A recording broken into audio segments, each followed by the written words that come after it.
Hello बच्चों, क्या हाल चाल। आशा करता हूँ आप सब बहुत अच्छे होंगे। तो देखिए बच्चों, एक बार फिर से हमारी और आपकी मुलाकात अपने बहुत बेहतरीन चैनल आरएसपी स्टडी पॉइंट पे हो गई है और आपके लिए एक बार फिर से बहुत बेहतरीन लेक्चर जिसका नाम है Oparin Haldane theory chapter evolution lecture है 4 लेकर आ गए हैं। और इस लेक्चर की खास बात यह है कि लेक्चर जितना ज्यादा आसान है उतना ही ज्यादा इंपॉर्टेंट है। क्यों?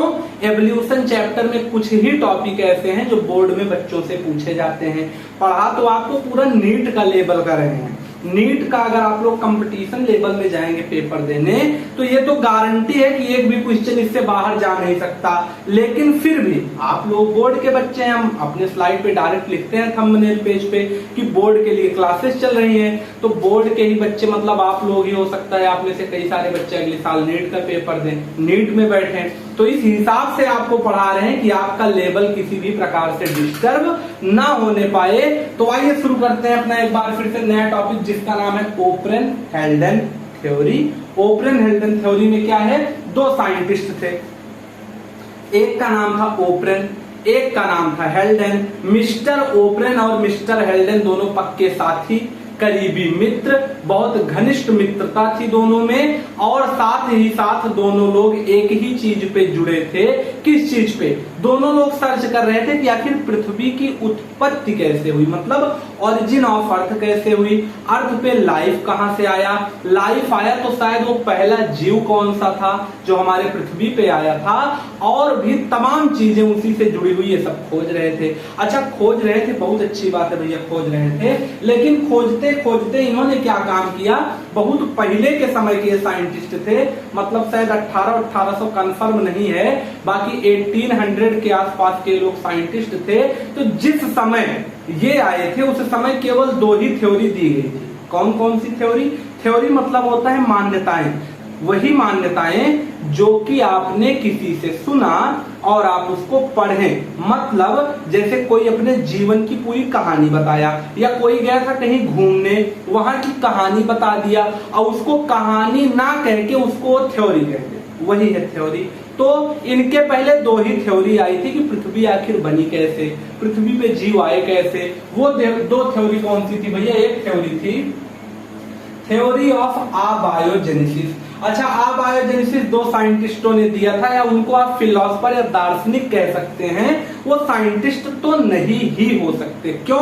लेक्चर 02 में उन्हीं के बारे में पढ़ाया गया है। आप लोग चेक कर सकते हैं, लेक्चर 03 में आपको थ्योरी ऑफ बायोजेनेसिस पढ़ाया गया है और लेक्चर 02 में आपको थ्योरी ऑफ अबायोजेनेसिस की पूरी डिटेल जानकारी दे दी गई है। तो अबायोजेनेसिस पहले दिया गया था स्टार्टिंग में, उसमें दो फिलोसफर थे, पहले का नाम था वॉन हेलमोंट, दूसरे थे एरिस्टोटल या अरस्तु। उन्होंने बताया था कि जो जिंदगी है उसको आने के लिए बायोलॉजी की कोई भी जरूरत नहीं है। क्यों? क्योंकि जीवन नॉन लिविंग थिंग्स से भी आ सकता है, और आ ही नहीं सकता, आया भी है, आया भी है, ऐसा भी हुआ है। इन्होंने एक्सपेरिमेंटल वेरिफिकेशन किया था इस काम का। वो तो लुईस पास्चर जी है थ्योरी ऑफ बायोजेनेसिस को लेके, और उन्होंने इस पूरी थ्योरी को डिस्कार्ड किया कि आदमी को पैदा होने के लिए जिंदा माता पिता की जरूरत है। कोई भी नॉन लिविंग थिंग्स या कोई भी मरा हुआ आदमी कभी भी किसी भी नए बच्चे को जन्म देने में कैपेबल नहीं है, चाहे जिसका बच्चा हो, बच्चा तो लिविंग ही होगा ना। तो उसके बाद कंडीशन क्या है? इन्होंने क्या काम किया, उन्हीं दोनों थ्योरी को पढ़ा, उसी के बेस पे अपनी एक थ्योरी दे डाली जिसका नाम उन्होंने अपने ही नाम पे रखा, ओप्रेन हेल्डन थ्योरी। इन्होंने सिर्फ इतना कहा था भैया कि ये जो दोनों थ्योरी है इससे हमें इतना ही पढ़ना है कि पहले आया था अबायोजेनेसिस, मतलब पहले नॉन लिविंग थिंग्स पृथ्वी पे आया था, नॉन लिविंग थिंग्स के सहारे भी लिविंग मटेरियल बना जो कि आज हम लोगों के अंदर पाया जाता है। इतना एक ही लाइन था, पूरे वीडियो का जो समरी है वो यही एक ही लाइन है। बाकी डिटेल में इन्होंने क्या कहा था, इन्होंने ये कहा कि सबसे पहले इनऑर्गेनिक मैटर आया, मतलब नॉन लिविंग थिंग्स आया। इनऑर्गेनिक मैटर में क्या क्या चीज आया, इन्होंने पहले अबायोजेनेसिस उठाया था, उसी के बेस पे बोल रहे हैं। इनऑर्गेनिक सब्सटेंस में क्या क्या था? पहले जब पृथ्वी इवॉल्व हुई तो हमने आपको बताया था कि अर्थ बहुत गर्म थी। अर्थ का 3 लेयर था, क्रस्ट, मेंटल, कोर। क्रस्ट वाला मतलब जहां हम लोग रहते हैं थोड़ा सा ठंडा हुआ, फिर मेंटल हुआ, कोर बहुत गर्म था, ऊपर जब सरफेस ठंडा हो गया तो अंदर से वोल्केनो फूट गए, वोल्केनिक इरप्शन हुआ। जैसे ही वोल्केनिक इरप्शन हुआ वैसे हमारे अर्थ मतलब जहां हम लोग खड़े हैं क्रस्ट वाला लेयर, इसका फॉर्मेशन हुआ। उस फॉर्मेशन में वोल्केनो के साथ साथ बहुत सारी वहां से गैस निकली।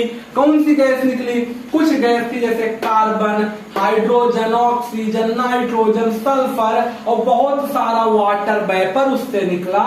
इन्होंने क्या किया, जब ये हमारे एटमॉस्फेयर में आ गए मतलब ऊपर सतह पे चारों ओर बिखर गए आके उस वॉल्केनिक इरप्शन, उस धमाके में, तब क्या हुआ, ये सब आए, ये सब आपस में धीरे धीरे बनाने लगे कॉम्प्लेक्स सब्सटेंस, मतलब रिएक्शन करने लगे। भाई कुछ गैस है, लड़के और लड़की अगर साथ में क्लास में बैठेंगे तो कुछ तो रिएक्शन करेंगे, जैसे आप लोग करते होंगे, समझ रहे हैं ना? वही कंडीशन यहाँ हुआ। Carbon, nitrogen, oxygen, sulphur, nitrogen, ये सब क्या किया, आपस में कुछ रिएक्शन किया।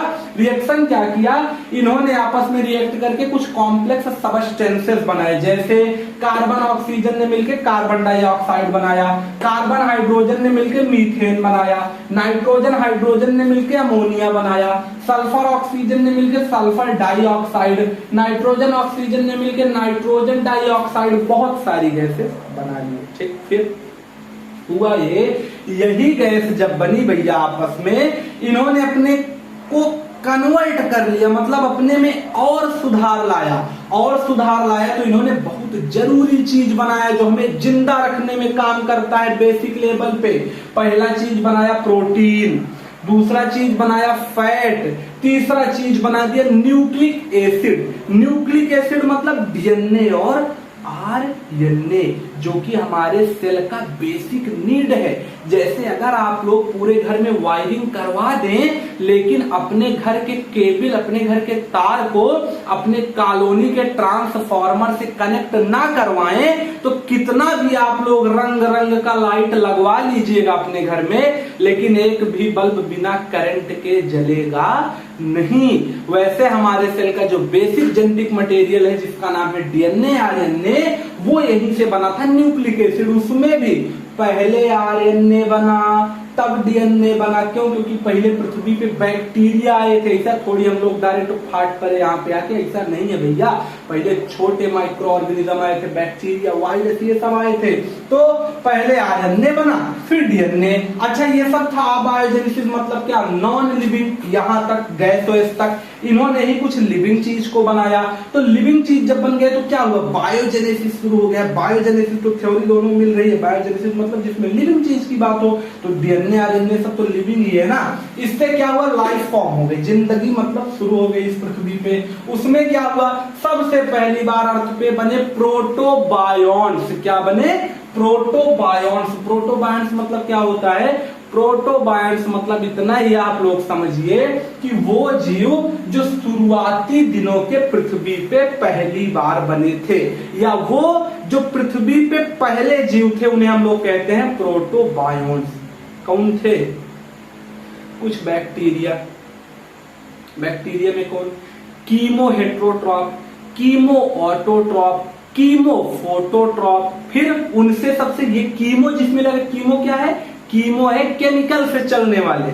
उनमें जब सुधार हुआ तो क्या हुआ, कीमो ऑटोट्रॉप से सुधार के हुआ कीमो फोटोट्रॉप। फोटो मतलब जब सन की लाइट लेने लगे।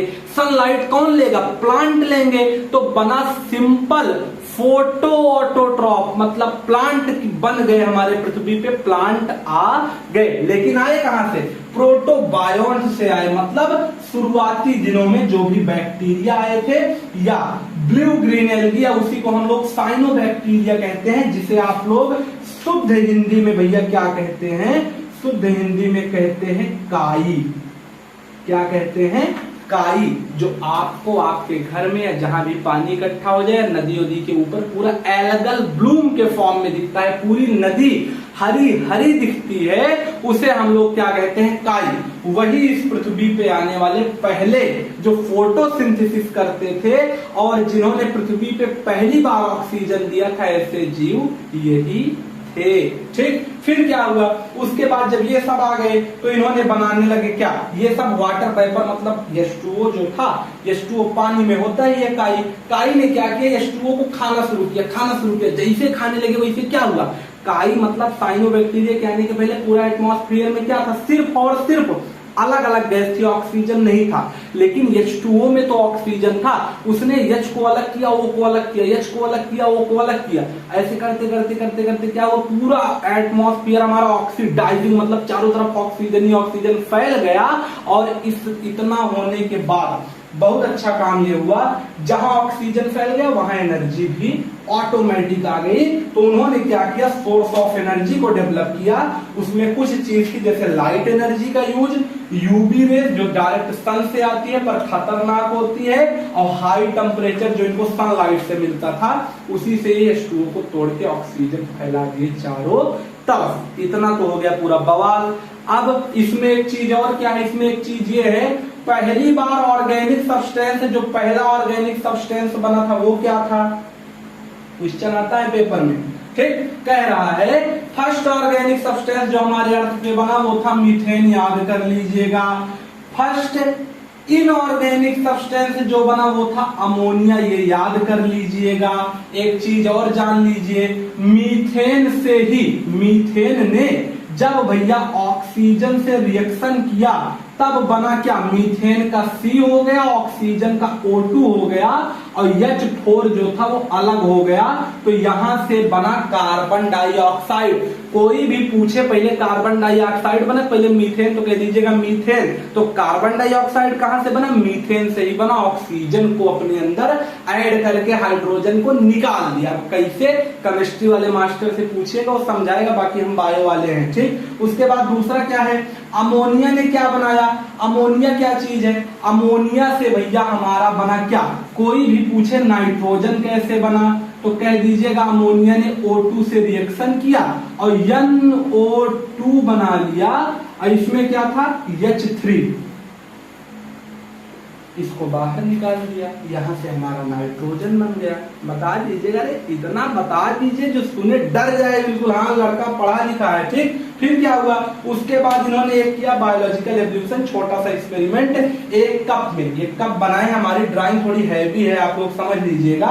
तो इस कप में क्या किया उन्होंने, थोड़ा सा भरा पानी और पानी में मिला दिए चीनी, बन गया शरबत। शरबत पिए नहीं थे, कुछ दिन तक रख दिए, जब रख दिए तो क्या हुआ भैया, उसके अंदर पड़ गए छोटे छोटे बैक्टीरिया, ईस्ट, ठीक। ईस्ट उस्ट जब उसके अंदर फॉर्म हो गया था, तो उन्होंने क्या कहा कि जिंदगी शुरू कहां से हुई है, जिंदगी कुछ इसी प्रकार से शुरू हुई है कि पहले नॉन लिविंग मैटर था, फिर लिविंग मैटर आ गए। इससे इन्होंने इस चीज को प्रूव किया। और दूसरा चीज क्या किया, इसमें क्या है, लिक्विड है प्लस ईस्ट है। ईस्ट मतलब होता है वही फंगी होंगी जो होता है, मतलब है तो जिंदा ही सब लोग ना, फंगी हो, वायरस हो, हम लोग हो, बैक्टीरिया हो, वायरस तो एक्सेप्शन में है, लेकिन हमारे बॉडी में जाने के बाद एक्टिवेट हो जाता है, ठीक। तो ये सब जिंदा है, तो इन्हीं को हम क्या कह रहे हैं, प्रोटोबायोंट, मतलब जो जीव पहली बार पृथ्वी पे आए थे उन्हें हम लोग ईस्ट मतलब प्रोटोबायोंट कहते हैं, बैक्टीरिया कहते हैं। और लास्ट टॉपिक क्या है, इन जब ये लोग जब मतलब ईस्ट आ गए, जिंदगी शुरू हो गई, तो उसके अंदर रहेगा क्या भाई, RNA रहेगा, प्रोटीन रहेगा, पॉलीसैकेराइड रहेगा, फैट रहेगा। फैट तो होता नहीं क्योंकि मोटे तगड़े हम लोग हैं, हमारे अंदर फैट होगा। ये तो वैसे है कि दिखे भी ना आंख से, लेकिन फिर भी RNA तो होगा मेन जेनेटिक मटेरियल इन सबका।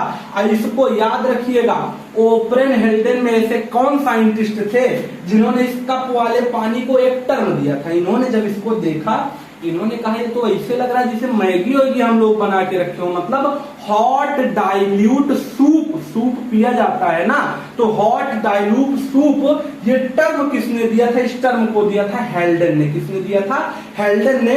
यहाँ पे हमारा लेक्चर खत्म होता है। अगर आपको समझ में आया हो कमेंट में बताइए, अच्छा लगा हो अपने दोस्तों में शेयर करिए, और अच्छा लगा हो सब्सक्राइब कर दीजिएगा, थोड़ा सा और अच्छा लगा हो लाइक भी कर दीजिएगा। तो मिलेंगे ऐसे ही बहुत बेहतरीन नेक्स्ट लेक्चर में। पूरे प्लेलिस्ट को चेक कर लीजिएगा, डिस्क्रिप्शन में लिंक दिया गया है, और भी चैप्टर कवर है वो भी डिस्क्रिप्शन में है, चेक करिएगा, देख के मजा जरूर आएगा। तो ऐसी ही बेहतरीन वीडियो के लिए चैनल पे बने रहें। मिलेंगे नेक्स्ट लेक्चर में, तब तक के लिए ओके बाय।